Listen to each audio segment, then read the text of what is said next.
I just want to go through one of the most useful techniques I find, especially when you have a very large tongue in a patient. So many pediatric cases, we do inhalation inductions, and peds cases, these patients have disproportionately large tongues, which often get in the way of the inhalation induction and bag mask ventilation. So one of the techniques that I use is not only do I do a jaw thrust, but I also open the mouth. And what you find is that sometimes the tongue is stuck to the upper palate, and what you need to do is sweep that tongue. So I'm just going to show that again. You do a jaw thrust and you open the mouth and you sweep the tongue out to make sure that the passage of air can still flow through.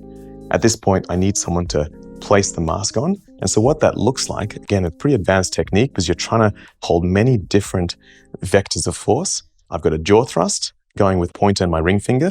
I've got my thumb opening up the airway and potentially someone else holding the mask on. And this can get quite tricky, but a really useful thing that you see almost immediate resolution of the patient's obstruction.